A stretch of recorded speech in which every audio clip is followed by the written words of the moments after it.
Physiology of digestion. Here you should remember, students, now how do you define digestion? Breakdown of complex into simpler forms. That is a common phenomena that occurs in all the organisms, where most of the students know it very well. But here this concept can be made tricky in competitive exams. They may give a question here now. The digestive process involves what kind of enzymes? Number 1, hydrolysis. Number 2, reductases. Number 3, oxidases. Number 4, kinases. So what you would answer? The answer would be hydrolysis. All the enzymes that are involved in the process of digestion are hydrolysis, because they require water to break down complex foodstuffs into simpler forms. Now, why do they require water? What is the necessity for the presence of water for the digestion process? The cooked food that is consumed by human being contains certain anhydrous bonds. Cooked food contains anhydrous bonds. To break those anhydrous bonds, enzymes require water. That's why they are referred to as hydrolysis. Now, on the basis of this concept digestion can be defined as breakdown of complex into simpler forms through biological hydrolysis can be called digestion Now, the food that is chewed that enters into buccal cavity is thoroughly ground, thoroughly masticated with the help of teeth and salivary juice to form bolus. So, in the buccal cavity, digestion in buccal cavity, if you take food is thoroughly masticated. While being masticated food mixes with salivary juice So, the food carbohydrates present in the food are acted upon by salivary amylase. Salivary amylase, which is also called ptyalin. In the presence of chloride ions, they break down carbohydrates. That is, salivary amylase breaks down carbohydrates into dextrins and maltose. Okay, different kinds of dextrins are formed: orchodextrin, erythrodextrin, so on and so forth. Dextrins and maltose are formed. Dextrins are oligopolysaccharides, whereas maltose is a disaccharide. Remember, students, dextrins are oligopolysaccharides,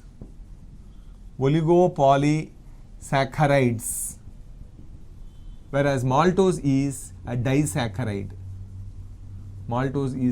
disaccharide. Whether the carbohydrates are acted upon by salivary amylase. In the presence of Cl- ions, they are broken down into dextrins and maltose.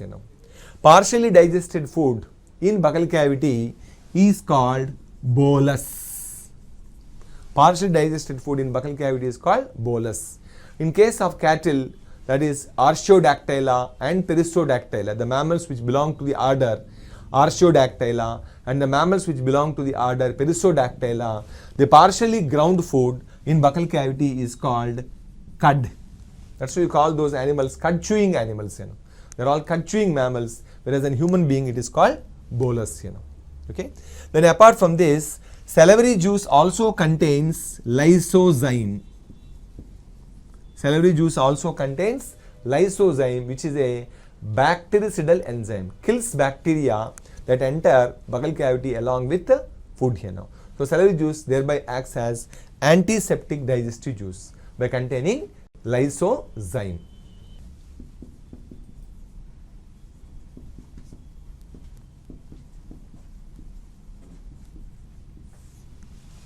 Next is digestion in stomach. Now the bolus enters stomach. When it enters stomach, first it stimulates the gastric glands to secrete hormone called gastrin. There are certain cells in the pylori glands of the stomach called G cells. Those G cells in response to the bolus, secrete gastrin hormone. This gastrin hormone in turn stimulates gastric glands. Gastrin hormone in turn stimulates gastric glands to secrete gastric juice. which consists of pepsinogen, prorenin, HCl, mucus, water, gastric lipase, Cassell's intrinsic factor, Cassell's intrinsic factor.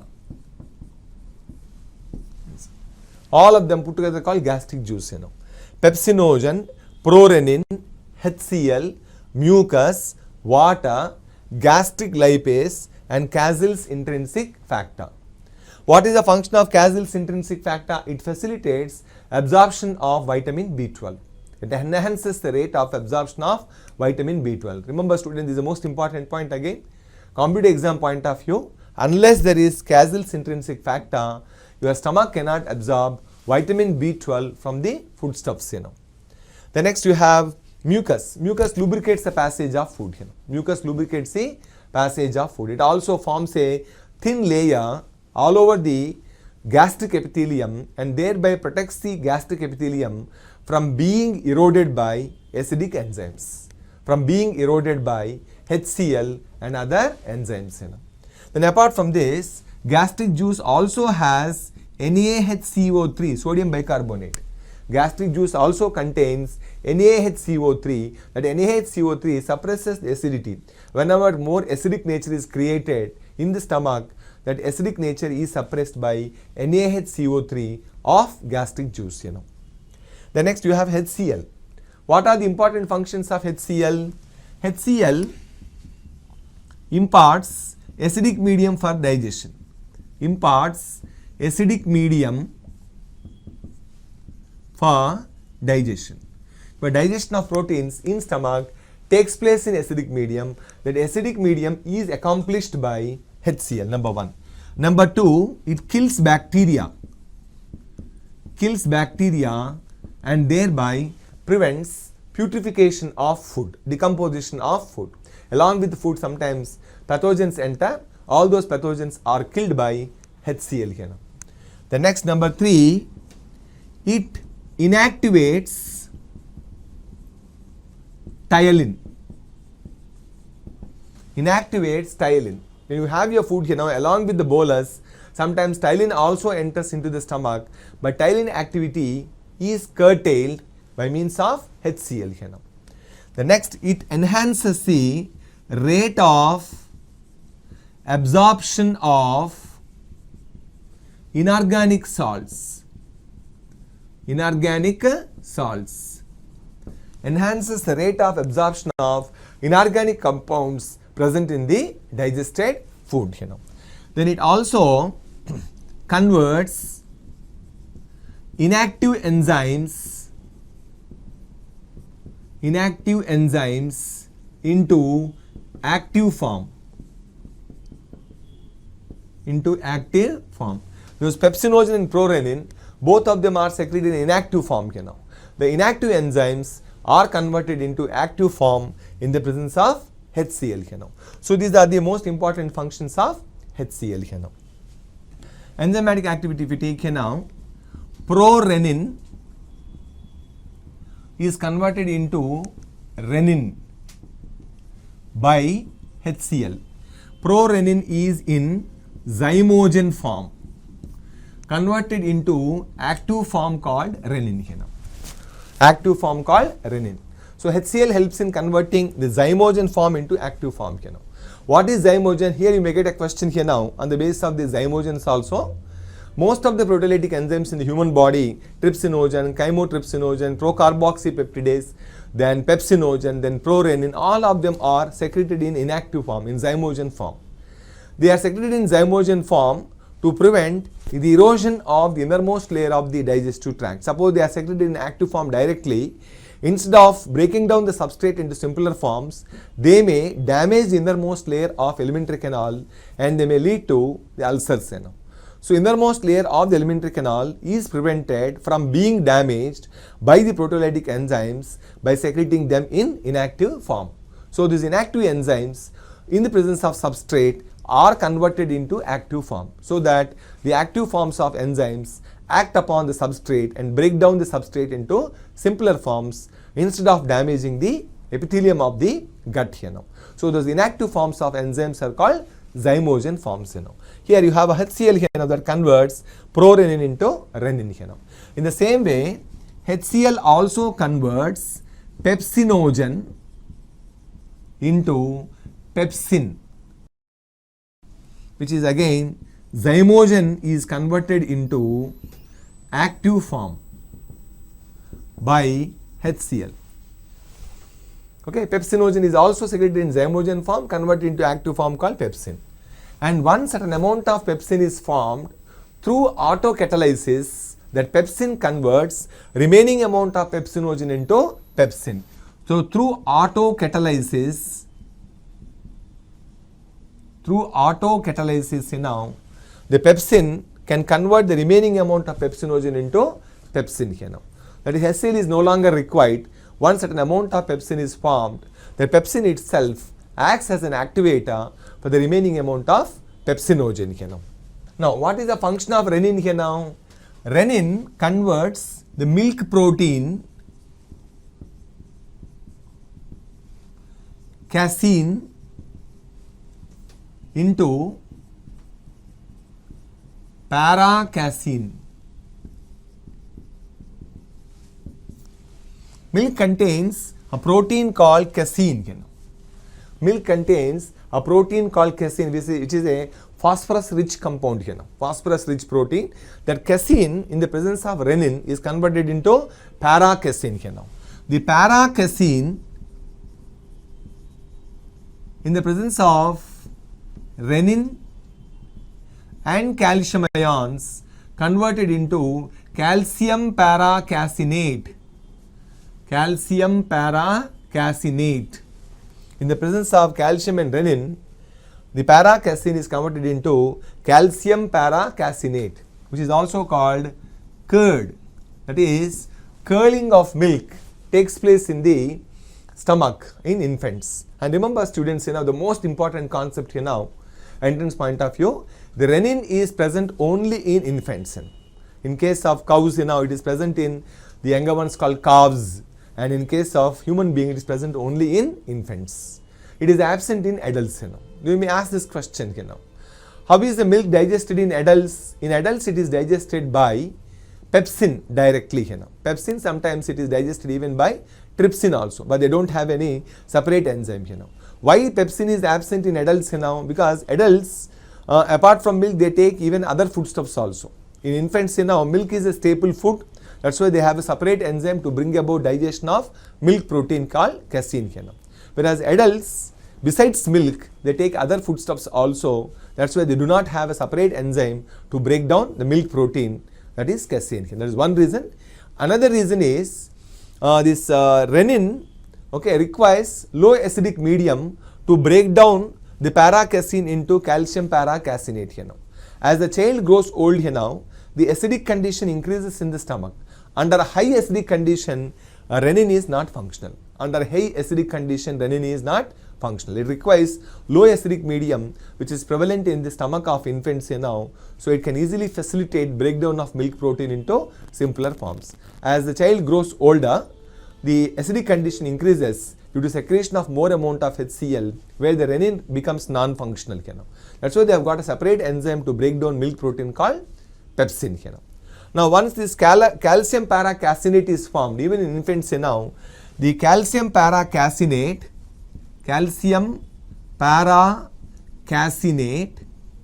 is broken down to form peptones. In the presence of pepsin.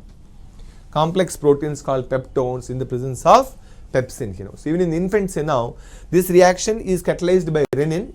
The subsequent reaction is catalyzed by pepsin to form peptones. With regard to the function of renin. The next is proteins are acted upon by pepsin in the presence of water to form proteoses and peptones, proteoses and peptones. Then gastric lipase is also present in the stomach, but it is not functional, because lipase requires bile juice for its functions to deliver, so but it remains non-functional in stomach due to the absence of bile juice. Now the partially digested food in stomach is called chyme, which is highly acidic. Now chyme from stomach enters duodenum and ileum for further digestion. Next, now we'll talk about next one. Digestion of foodstuffs in intestine.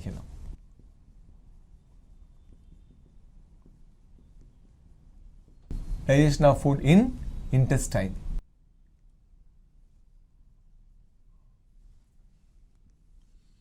First we shall take up digestion of proteins.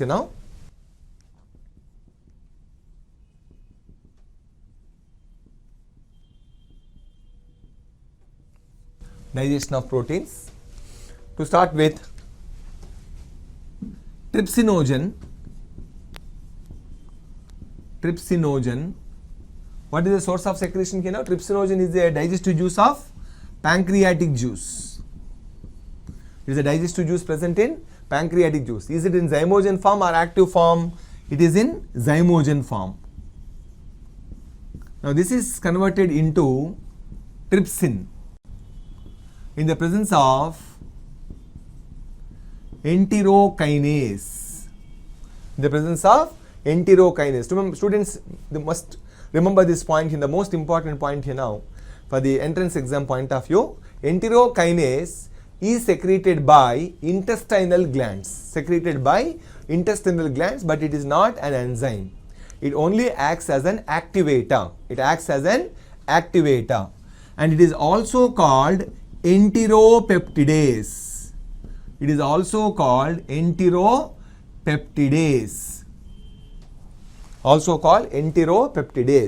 And it is a digestive juice of succus entericus.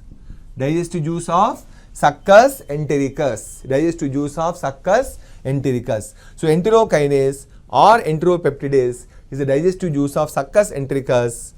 It helps in converting trypsinogen into trypsin. Once certain amount of trypsin is formed, the remaining amount of trypsinogen is converted into trypsin in the presence of trypsin through autocatalysis. So here you find once again autocatalytic activity. Once certain amount of trypsin is formed, that itself acts as an activator for the remaining amount of trypsinogen to form trypsin here now. And next you have another enzyme called chymotrypsinogen. This chymotrypsinogen is acted upon by trypsin to form chymotrypsin, which is an active form here now. The next you have another, this is chymotrypsinogen is also secretion of pancreatic juice. It is also an enzyme of pancreatic juice. The next you have another enzyme, procarboxypeptidase. This procarboxypeptidase is also an enzyme of pancreatic juice. It is converted into carboxypeptidase by trypsin. So the trypsin acts as an activator for trypsinogen itself, for chymotrypsinogen, and for procarboxypeptidase. And active forms are trypsin, chymotrypsin, and carboxypeptidase. Now what is the function of trypsin and chymotrypsin here now? Proteoses, peptones, and proteins. Proteoses and peptones are formed in the stomach, and proteins are the undigested foodstuffs that come from stomach to the intestine. All three of them are acted upon by trypsin and chymotrypsin. All three of them are acted upon by trypsin and chymotrypsin to form polypeptides. To form polypeptides. Okay. The next you have the polypeptides are acted upon by carboxypeptidase. Carboxypeptidase, just now I made a mention, it is an enzyme of pancreatic juice. Polypeptides are acted upon by carboxypeptidase to form small peptides, like it can be called tripeptides. Small peptides like tripeptides are formed by the action of carboxypeptidase. Now, the small peptides, the remaining amount of polypeptides and small peptides are acted upon by another enzyme called aminopeptidase. Aminopeptidase. Remember students now, aminopeptidase is an enzyme of intestinal juice. Is an enzyme of intestinal juice or succus entericus. Aminopeptidase is also called erepsin. Aminopeptidase is also called erepsin. Now this also breaks down the polypeptides into small peptides. Small peptides, that is tripeptides. Tripeptides. Then what is the difference between these two enzymes? Remember students now, in case a question is asked, you are able to answer here now.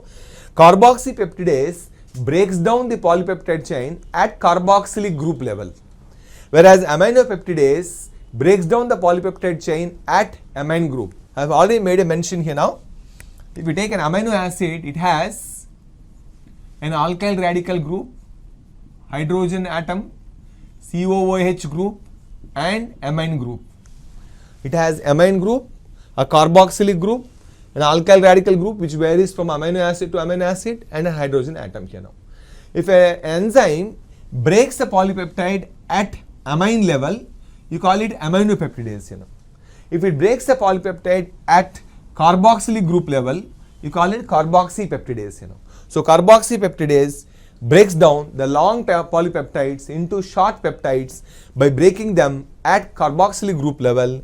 Aminopeptidase breaks down the long peptides into short peptides by breaking them at amine group. That is the only difference. Otherwise, the end products for both the enzymes are same. That is, you get smaller peptides which are also referred to as tripeptides.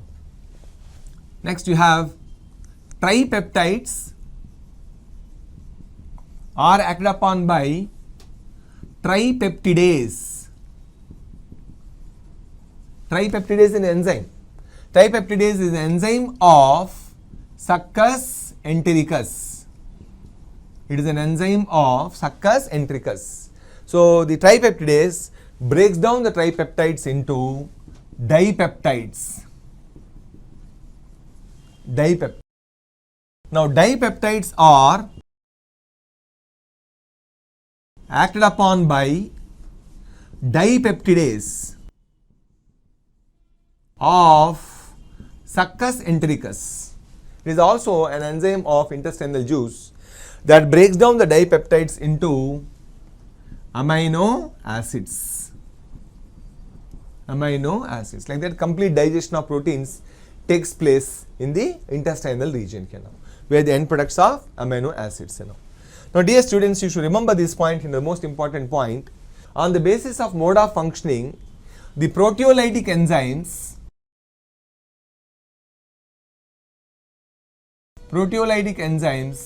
are classified into two types now: endopeptidases,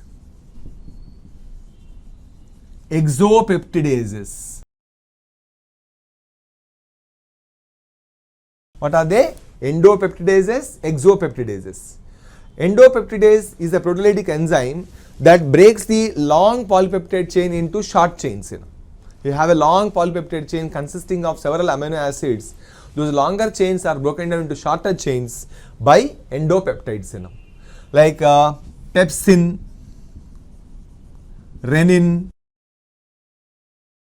chymotrypsin,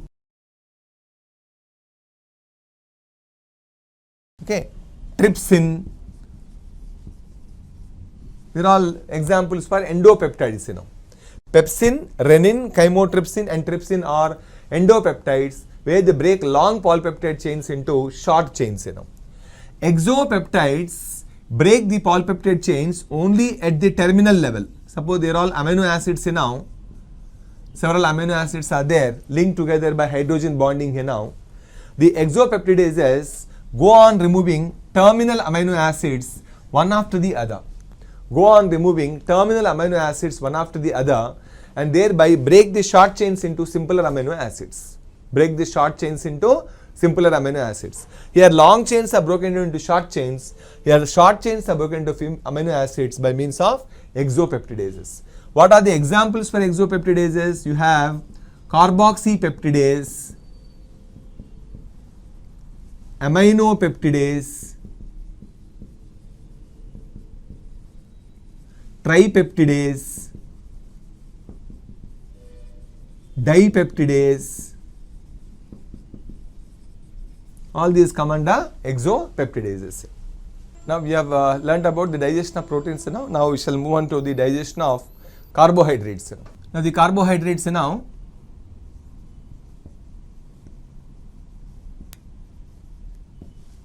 are acted upon by salivary amylase, pancreatic amylase, acted upon by salivary amylase as well as pancreatic amylase to form maltose, lactose, sucrose, isomaltose. Okay. Now the carbohydrates are polysaccharides.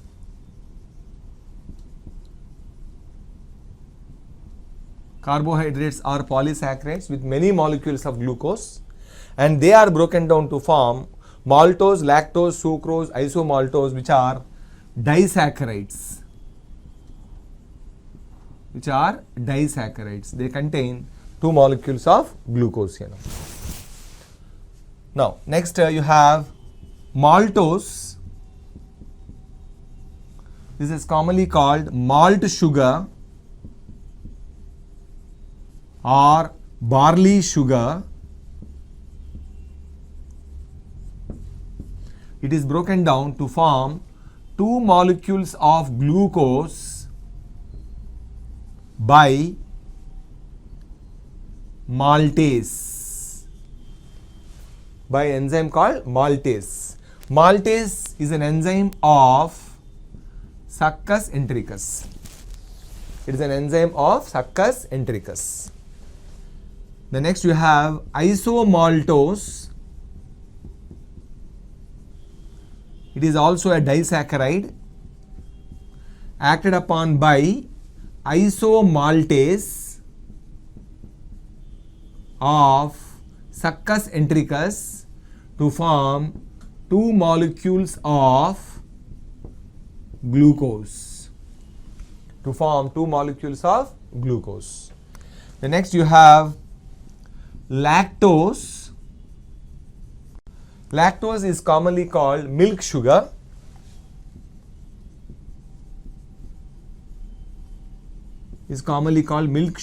It is acted upon by lactase of succus entericus. Lactase is one of the enzymes of succus entericus to form glucose plus galactose. You get 1 molecule of glucose and 1 molecule of galactose. Now finish function of maltose and lactose. The next one is sucrose. This is commonly called cane sugar or common sugar.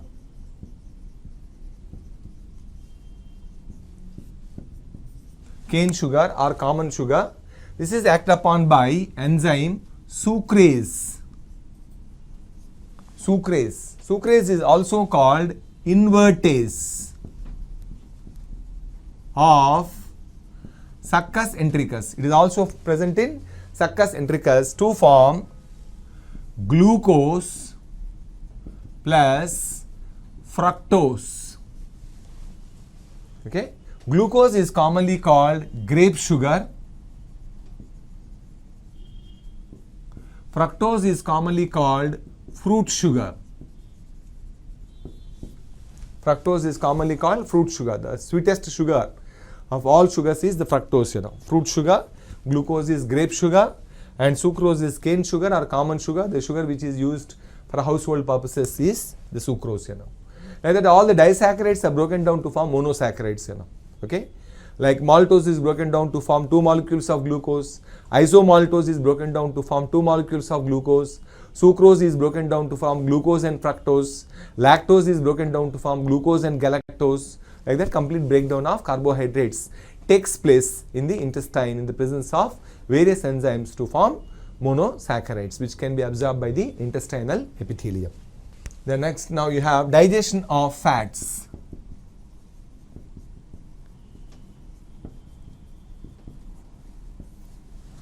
Now the fats that are consumed by the human body are first subjected to emulsification process. Emulsified fats in the presence of bile salts. In the presence of bile salts. You have learnt already, the bile juice contains bile salts like sodium glycocholate, sodium taurocolate, or glycocolate and taurocolate of potassium. The salts break down fats into emulsified fats, That is, they break down the large fat globules into simpler forms by reducing their surface tension. At the same time, they impart lather to the fat globules so that the smaller globules don't come together and lather also facilitates penetration of lipase deeper into the interstellar spaces, Now these emulsified fats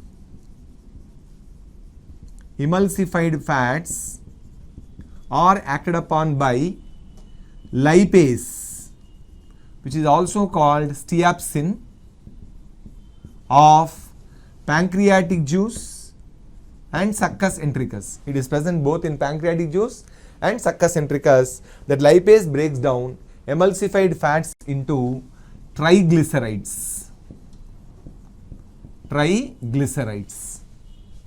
Now the triglycerides are further acted upon by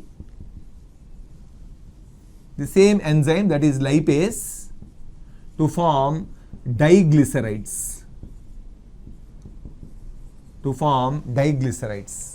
Now diglycerides are acted upon by the same enzyme, that is lipase, to form monoglycerides. Monoglycerides like glycerol and fatty acids.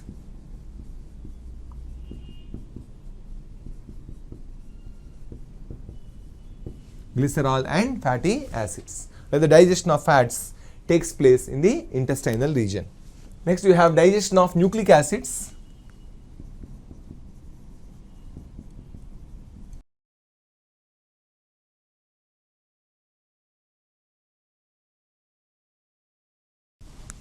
Now, the nucleic acids present in the food are acted upon by nucleases of pancreatic juice. There are two types of nucleases, RNase and DNase. So, nucleases of pancreatic juice break down nucleic acids into nucleotides. Now, the nucleotides are acted upon by nucleotidases.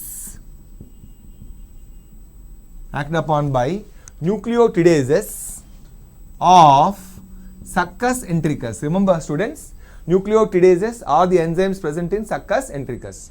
They break down nucleotides into nucleosides plus phosphate. In several instances you have learnt this one point here now. Nitrogen base, sugar and phosphate, all three of them constitute nucleotide. Nucleotide minus phosphate is nucleoside. So nucleotidases break down nucleotides into nucleosides plus phosphate group here now. Since they ensure removal of phosphate group, nucleotidases are also called phosphatases. They are also called phosphatases. They are also called phosphatases. The next you have nucleosides are acted upon by nucleosidases of succus entericus.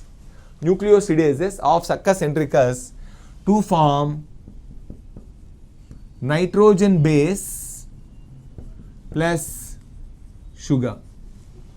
They are broken down to form nitrogen base plus sugar. Like that, the breakdown of nucleic acids takes place in the intestine here now.